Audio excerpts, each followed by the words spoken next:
Hello students, ഇന്ന് നമ്മൾ നോക്കാൻ പോകുന്നത് ക്ലാസിഫിക്കേഷൻ ഓഫ് ഏജൻസ് ആണ്.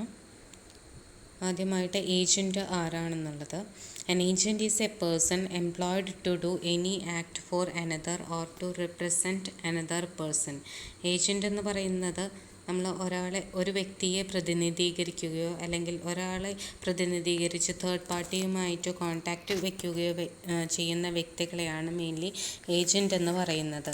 ഏജൻസിനെ നമുക്ക് മെയിൻലി രണ്ടായിട്ട് ക്ലാസിഫൈ ചെയ്യാം. On the basis of nature of work done ൻ്റെ അടിസ്ഥാനത്തിലും on the basis of extent of അതോറിറ്റിയുടെ അടിസ്ഥാനത്തിലും ഏജൻസിനെ ക്ലാസിഫൈ ചെയ്യാം.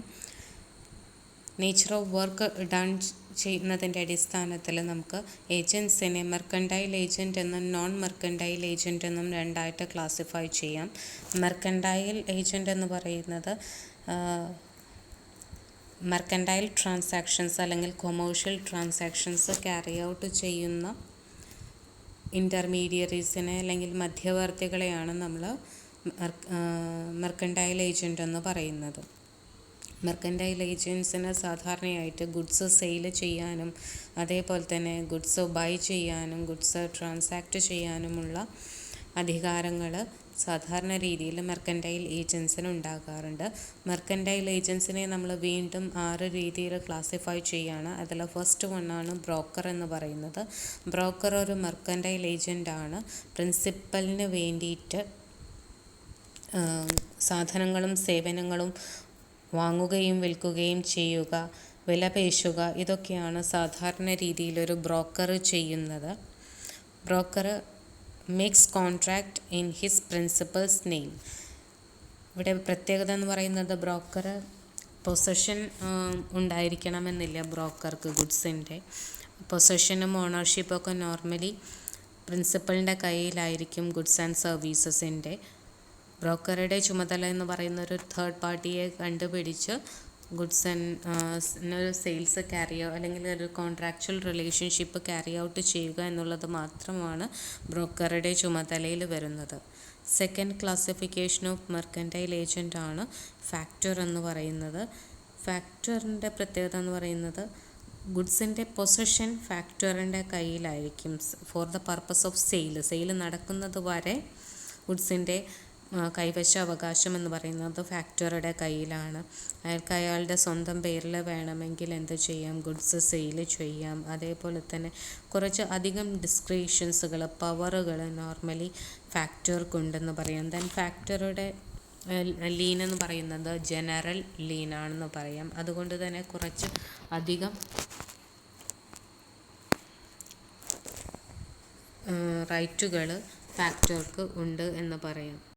തേർഡ് ക്ലാസിഫിക്കേഷനാണ് ഓക്ഷണീർ എന്ന് പറയുന്നത്. ഓക്ഷണീറും ഒരു മെർക്കൻഡൈൽ ഏജൻറ്റ് തന്നെയാണ്. പക്ഷേ പബ്ലിക് ഓപ്ഷനാണ് ഓക്ഷണീർ ക്യാരി ഔട്ട് ചെയ്യുന്നത്. അതിൽ ഏറ്റവും ഹയസ്റ്റ് ബിഡറുമായിട്ട് കോൺട്രാക്ച്വൽ റിലേഷൻഷിപ്പ് ക്യാരി ഔട്ട് ചെയ്യുക എന്നുള്ളതാണ് ഓക്ഷണീർ ചെയ്യാറുള്ളത്. പക്ഷേ ഓക്ഷണീറുടെ ലീൻ എന്ന് പറയുന്നത് പർട്ടിക്കുലർ ലീനാണെന്ന് പറയാം.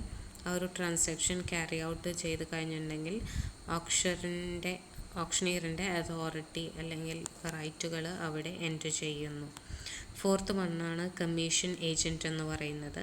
കമ്മീഷൻ ഏജൻറ്റ് എന്ന് പറയുന്നത് ഒരു കമ്മീഷൻ എഗ്രിമെൻ്റ് പ്രിൻസിപ്പളുമായിട്ട് മുൻകൂട്ടി ഉണ്ടാക്കിയിട്ടുള്ള ഒരു കമ്മീഷൻ എഗ്രിമെൻറ്റിൻ്റെ അടിസ്ഥാനത്തിൽ പ്രിൻസിപ്പലിന് വേണ്ടിയിട്ട് ഗുഡ്സ് വാങ്ങുകയോ വിൽക്കുകയോ ചെയ്യുന്ന ആളെയാണ് നമ്മൾ കമ്മീഷൻ ഏജൻറ്റ് എന്ന് പറയുന്നത്. അയാളുടെ ഒരൊറ്റ ലക്ഷ്യം എന്ന് പറയുന്നത് മാക്സിമം കമ്മീഷൻ ഏൺ ചെയ്യുക എന്നുള്ളതാണ്.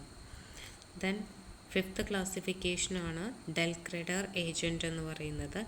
ഡെൽക്രെഡർ ഏജൻറ്റ് എന്ന് പറയുന്നത് കുറച്ച് അഡീഷണൽ റിസ്ക് ഏറ്റെടുക്കുന്ന ഏജൻറ്റിനെയാണ് നമ്മൾ ഡെൽക്രെഡർ ഏജൻറ്റ് എന്ന് പറയുന്നത്. അതായത് പ്രിൻസിപ്പളും തേർഡ് പാർട്ടീസുമായിട്ടുള്ള റിലേഷൻഷിപ്പിൽ ഏജൻറ്റ് ഇൻ്റർമീഡിയറ്റ് ആയിട്ടും അതേപോലെ തന്നെ ഗ്യാരണ്ടറായിട്ടും തേർഡ് പാർട്ടീസിൻ്റെ പെർഫോമൻസിൻ്റെ ഗ്യാരണ്ടിയും കൂടി ഏറ്റെടുക്കുന്നത് കൊണ്ടാണ് അയാളെ ഡെൽക്രെഡർ ഏജൻറ്റ് എന്ന് പറയുന്നത്.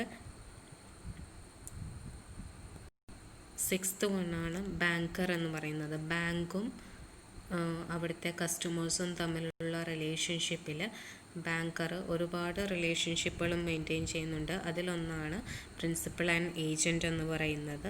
കസ്റ്റമറിന് വേണ്ടിയിട്ട് ചെക്കുകൾ കളക്ട് ചെയ്യുക, ബില്ലുകൾ ഡ്രാഫ്റ്റ് ചെയ്യുക, സെക്യൂരിറ്റീസ് കസ്റ്റമേഴ്സിന് വേണ്ടി പർച്ചേസ് ചെയ്യുക, ഇങ്ങനെയുള്ള ഒരുപാട് agency services banker as principal agent എന്നുള്ള രീതിയിലുള്ള റിലേഷൻഷിപ്പിലൂടെ കസ്റ്റമറിന് വേണ്ടി ചെയ്തു കൊടുക്കുന്നുണ്ട്. These are the various classification on the basis of the nature of work done. Mercantile ഏജൻറ്റിനെ നമ്മൾ 6 ക്ലാസിഫൈ ചെയ്യുന്നു. Broker, factor, auctioneer, commission agent, del credere agent, banker. പ്രിൻസിപ്പലിന് വേണ്ടിയിട്ട് നോൺ മെർക്കൻറ്റൈൽ ഏജൻസ് ആണ് നെക്സ്റ്റ് ക്ലാസിഫിക്കേഷൻ എന്ന് പറയുന്നത്. പ്രിൻസിപ്പലിന് വേണ്ടിയിട്ട് നോൺ കൊമേഴ്ഷ്യൽ ട്രാൻസാക്ഷൻസുകൾ ക്യാരി ഔട്ട് ചെയ്യുന്ന വ്യക്തികളെയാണ് നമ്മൾ നോൺ മെർക്കൻറ്റൈൽ ഏജൻറ്റ് എന്ന് പറയുന്നത്. അതായത് സാധനങ്ങളോ വാങ്ങുകയോ വിൽക്കുകയോ ചെയ്യുന്നില്ല, മറ്റു പല പ്രവർത്തനങ്ങളും പ്രിൻസിപ്പലിന് വേണ്ടി ക്യാരി ഔട്ട് ചെയ്യുന്ന ഏജൻസിനെയാണ് നോൺ മെർക്കൻറ്റൈൽ ഏജൻസ് എന്ന് പറയുന്നത്.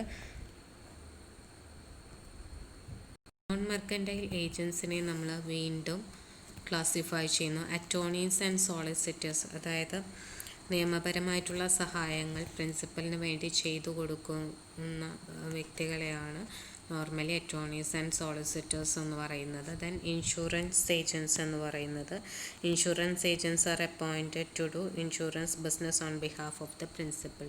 ഇൻഷുറൻസ് കമ്പനീനെയും പ്രിൻസിപ്പലിനെയും ജോയിൻ ചെയ്യുക അല്ലെങ്കിൽ ലിങ്ക് ചെയ്യുക എന്നുള്ള ഒരു ഒബ്ജക്റ്റീവാണ് ഇൻഷുറൻസ് ഏജൻസുകൾ ആസ് എൻ ഏജൻറ്റ് എന്നുള്ള രീതിയിൽ ചെയ്യുന്നത്. ദെൻ ഇലക്ഷൻ ഏജൻസുകൾ, പാർട്ടികളുടെ, നമുക്കറിയാം ഇപ്പോൾ നമുക്ക് വരുന്ന ഇലക്ഷനിലൊക്കെ നോർമലി റെപ്രസെൻറ്റേറ്റീവ്സിനെ പ്രതിനിധീകരിച്ച് അവരുടെ പാർട്ടി പ്രവർത്തകരൊക്കെ നമ്മുടെ വീടുകളിലൊക്കെ വരാറുണ്ട്. എന്തിനു വേണ്ടിയിട്ടാണ്? അയാളെ വിജയിപ്പിക്കുന്നതിന് വേണ്ടി, പറയുന്നതിന് വേണ്ടി. അപ്പോൾ ഒരാളെ മറ്റൊരു ഇലക്ഷൻ ഏജൻസുകൾ എന്തിന് എക്സാമ്പിളാണെന്ന് പറയും? ഒരു ഏജൻറ്റിന് എക്സാമ്പിളാണെന്ന് പറയും. Then the wife, the relationship between husband and വൈഫും നമ്മൾ എന്തായിട്ടാണ് കൺസിഡർ ചെയ്യുന്നത്? ഒരു ഏജൻസി റിലേഷൻ തന്നെയാണ് കൺസിഡർ ചെയ്യുന്നത്. ഹസ്ബൻഡ് എന്ന് പറയുന്നത് പ്രിൻസിപ്പലായിട്ടും വൈഫ് ഏജൻറ്റായിട്ടും, ഹസ്ബൻഡിൻ്റെ ഏജൻറ്റായിട്ടും നോർമലി വർക്ക് ചെയ്യുന്നു എന്നുള്ള കൺസിഡറേഷനാണ് ലോയിൽ പ്രൊവൈഡ് ചെയ്യുന്നത്. ദെൻ നെക്സ്റ്റ് ആണ് on the classification of agents on the basis of the extent of authority എന്ന് പറയുന്നത്. നമുക്ക് 3 ക്ലാസിഫൈ ചെയ്യാം.